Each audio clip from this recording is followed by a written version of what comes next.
Hello students, आज हम आपके लिए लेकर आए हैं प्रश्नावली 12.2 के बच्चों सवाल नंबर 7 से। तो सवाल था बच्चों सवाल नंबर 7, एक पतंग 3 भिन्न भिन्न शैडो के कागज से बनी है। इन्हें आकृति 12.17 में 1, 2, 3 से दर्शाया गया है। पतंग का ऊपरी भाग 32 सेंटीमीटर विकर्ण का एक वर्ग है और निचला भाग 6 सेंटीमीटर, 6 सेंटीमीटर और 8 सेंटीमीटर भुजाओं का एक समबाहु त्रिभुज है। ज्ञात कीजिए कि प्रत्येक साइड का कितना कागज प्रयुक्त किया गया है।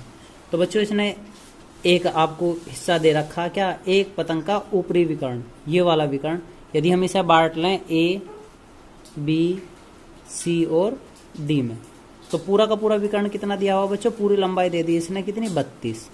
इस तरफ से 32 और इस तरफ से 32, और हमें ये वाली एक भुजा दे रखी कितना, 6, 6 और 8। तो बच्चों देखते हैं, सवाल को हल करते हैं। तो बच्चों ऐसी एक आकृति दे रखी पतंग की कागज की। तो उसने कहा था विकर्ण कितना बच्चों, 32 है। टोटल भुजाएं कितनी दे रखी, यहाँ से लेके यहाँ तक की 32, और ऊपर से लेकर नीचे तक की भुजा भी बच्चों कितनी, टोटल 32 है।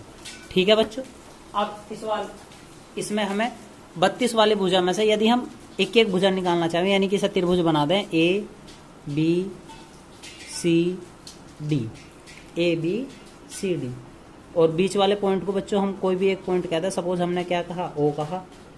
तो इस वाले त्रिभुज में A B C D E F, यानी कि 3 हिस्सों में अलग अलग बांट दिया हमने। तो बच्चों हम त्रिभुज ए ओ बी या ए बी ओ की बात कर रहे हैं। तो जब ये पूरी भुजा बच्चों देखो, अब जब यहां से समझेंगे इसका आधार कितना ऊपरले वाले त्रिभुज का, यानी त्रिभुज ए बी सी में, ऊपर वाला त्रिभुज बच्चों ए बी सी। जब हम ऊपरले वाला त्रिभुज देख रहे तो बच्चों इतनी भुजा क्या है, आधार कितना है, 32 है। ऊंचाई कितनी दी हुई है, टोटल 32 है। तो बच्चों जब टोटल 32 है तो इसे हम क्या कह सकें, इतनी कितनी रही होगी, 16, और नीचे की भुजा भी कितनी बची होगी, 16, यानी 16 16 के 2 हिस्से बने होंगे। तो त्रिभुज ए बी सी में त्रिभुज ए बी सी का क्षेत्रफल, तो ए बी सी का क्षेत्रफल निकालने का सूत्र हमारे पास बनेगा 1/2 आधार गुणा ऊंचाई, आधार गुणा ऊंचाई। तो 1/2 हमारे पास आधार कितना दे रखा था बच्चों, 32, और ऊंचाई बनी अब कितनी, 16। 16 से इसे कैंसिल करेंगे 8, यानी 8 दूनी 16, 1 8 3 24 और 1 25। तो ये दूरी इसने दे रखी थी बच्चों किसमें, सेंटीमीटर में। तो क्या आ गया, सेंटीमीटर स्क्वायर। इसी प्रकार ऊपरले त्रिभुज का आ गया। इसी प्रकार त्रिभुज बी सी डी का क्षेत्रफल भी हमें मिल जाएगा। तो त्रिभुज बी सी डी का क्षेत्रफल कितना बनेगा बच्चों, सेम इतना ही आ जाएगा, क्योंकि 1/2 इतनी भुजा 16 थी, तो यानी कि 256 सेंटीमीटर स्क्वायर। ठीक है बच्चों, अब हम इस छोटे हिस्से का क्षेत्रफल ज्ञात करेंगे। क्या है, डी ई एफ, त्रिभुज डी ई एफ में। तो डी ई एफ में इसने बच्चों कितनी भुजाएं दे रखी थी, 3 भुजाएं दे रखी थी। हम मान लेंगे ए बराबर 6, बी बराबर 6 और फिर सी बराबर 8। ठीक है बच्चों, तो इसकी सहायता से एस का मान निकालते हैं। तो S A plus B plus C बटे कितना बच्चों, 2, यानी 6 + 6 + 8/2। हल करेंगे तो 12 और 8 20/2, यानी कुल मिला के हमारे पास आ गया 10 क्या, सेंटीमीटर में। तो हम निकालते हैं त्रिभुज डी ई एफ का क्षेत्रफल। डी ई एफ का क्षेत्रफल निकालने के लिए √ एस, एस माइनस ए, एस माइनस बी और एस माइनस सी। तो √ एस का मान है बच्चों 10, 10 - 6 ए का मान, 10 - 6 बी का मान, और 10 - 8 सी का मान। तो √ 10 × 10 में से 6 गए 4, 10 में से 6 गए फिर 4, यहाँ बचा 2। ठीक है बच्चों, तो इसका पूरा क्षेत्रफल निकालने के लिए दोनों 4 में से एक 4 बाहर आ जाएगा। तो आगे की स्थिति हम बनाएंगे बच्चों इसे, कि भाई हम ज़्यादा 10 को तोड़ सकते हैं। कितने में तोड़ेंगे बच्चों, 10 को? 10 को हम तोड़ देंगे 2 × 5 × 4 × 4 × 2। तो बच्चों यहाँ से हम देख पा रहे हैं 2 का एक जोड़ा बन रहा और एक 4 का, यानी 2 × 4 × √5। यानी कि 4 दूनी 8 √5 सेंटीमीटर स्क्वायर। तो तीनों भाग का हमने अलग अलग क्षेत्रफल निकाल लिया। तो पूरा क्षेत्रफल निकालने के लिए बच्चों क्या करेंगे, तीनों भाग के क्षेत्रफल को हम जोड़ देंगे। तो पतंग का कुल क्षेत्रफल बराबर पतंग का कुल क्षेत्रफल, तो क्या हो जाएगा बच्चों, त्रिभुज ABC का क्षेत्रफल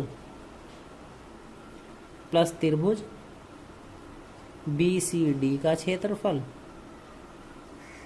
और प्लस त्रिभुज DEF का क्षेत्रफल।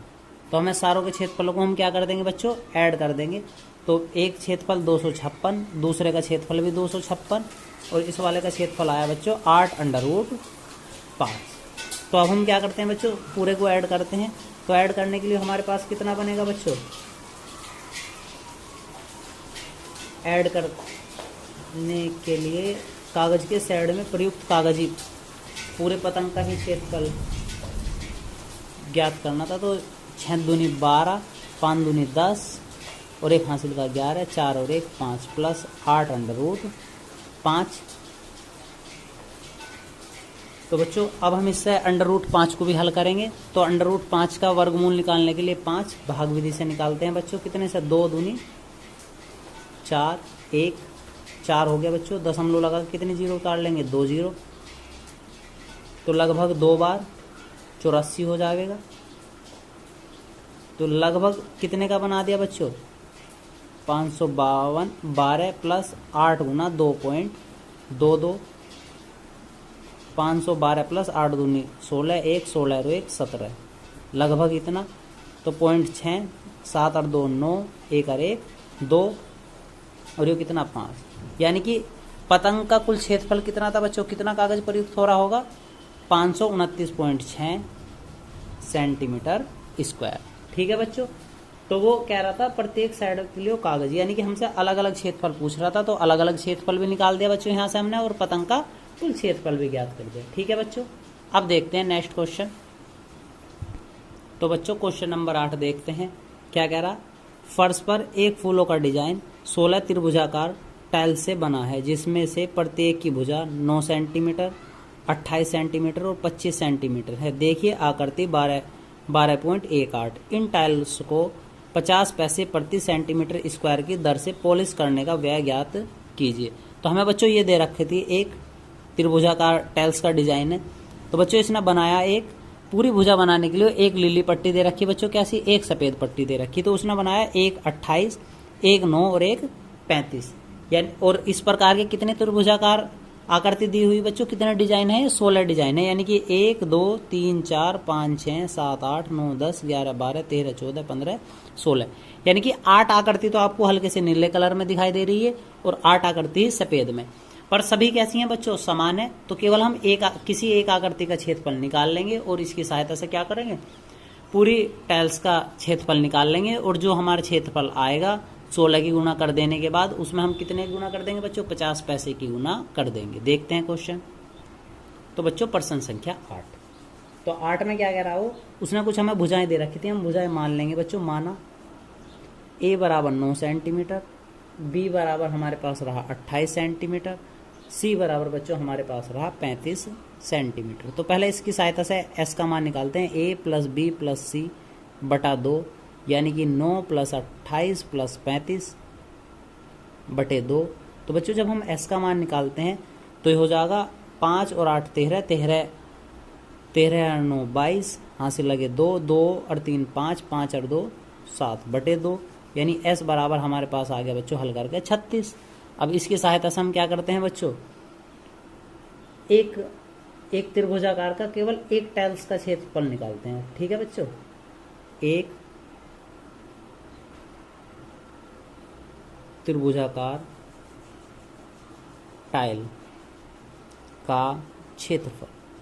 तो त्रिभुजाकार टाइल्स थी तो हीरोन का सूत्र लगा देंगे बच्चों। सूत्र क्या बनेगा, S minus A, S minus B, S minus C।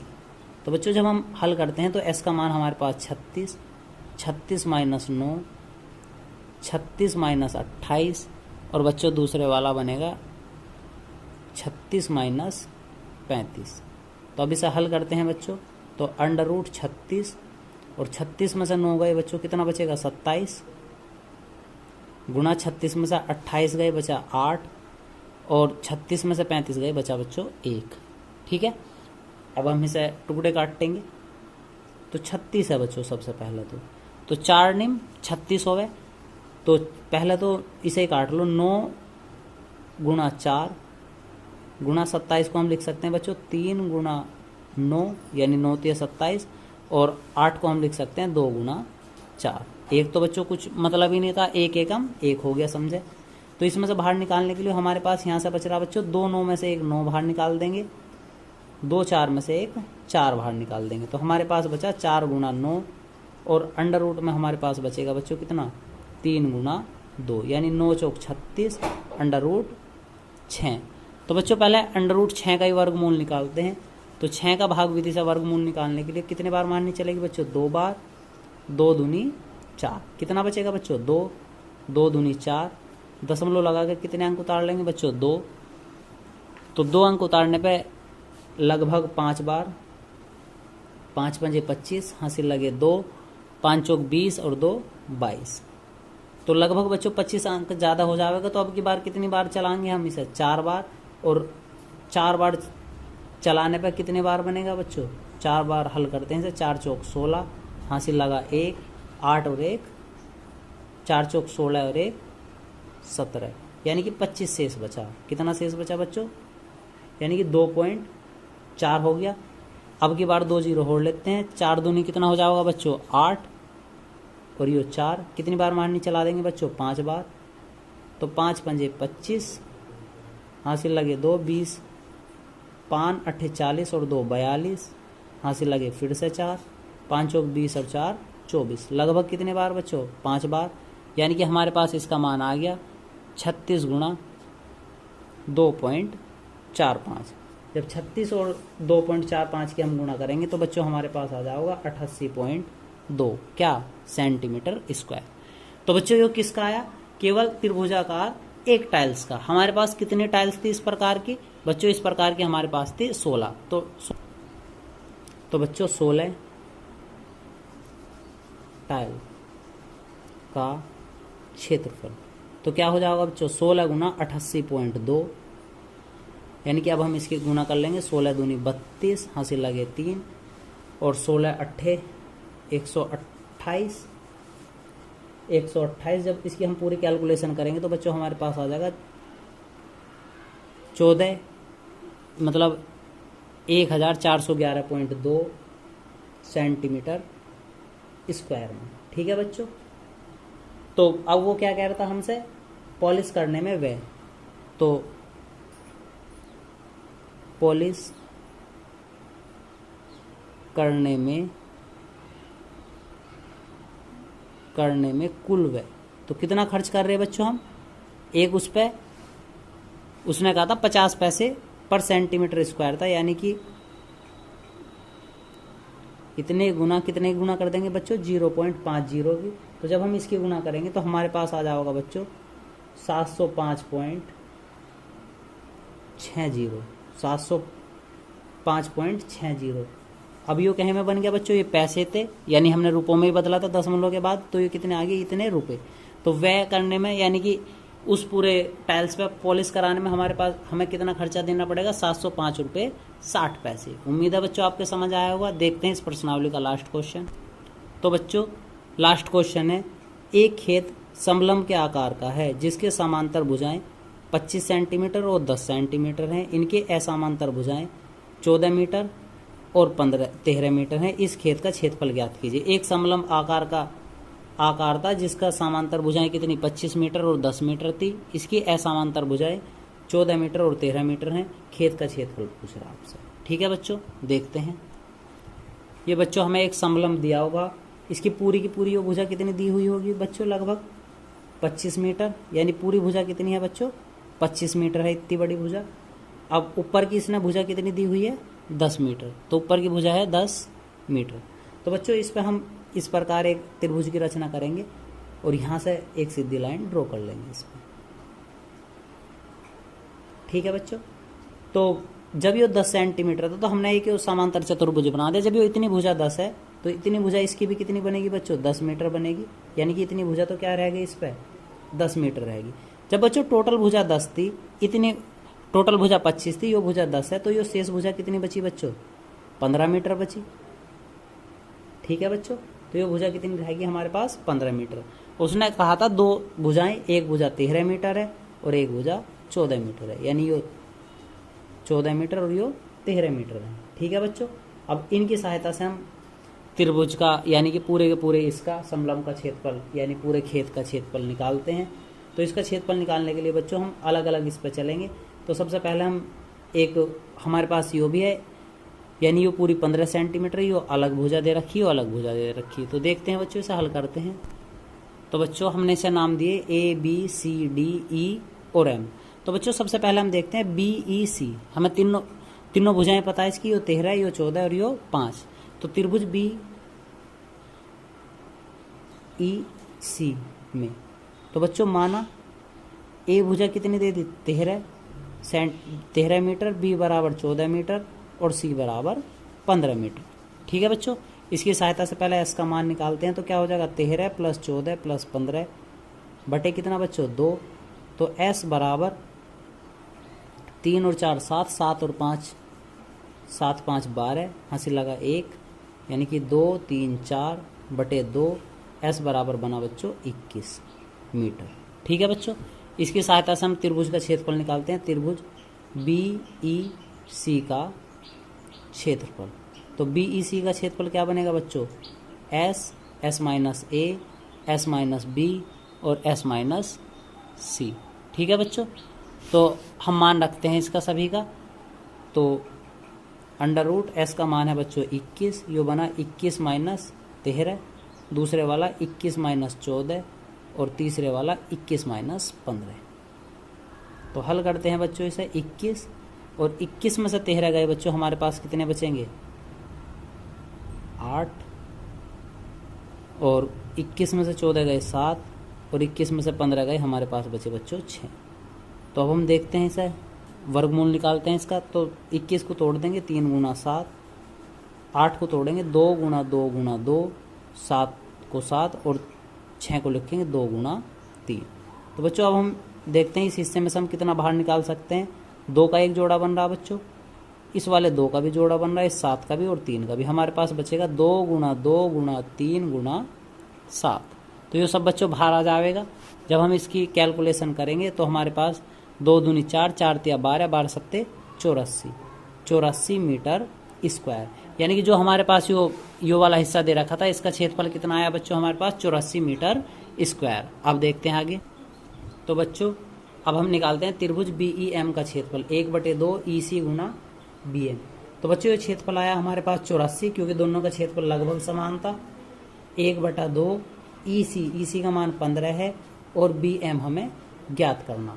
तो BM ज्ञात करने के लिए बच्चों कितना बनेगा, 84 × 2/15, यानी कि BM बराबर, तो 3 से काट दो, 3 × 5 = 15 और 3 से ऐसे काटेंगे, 3 दूनी 6 और 3 दूनी 6 बचा 2 6, यानी 3 8 24।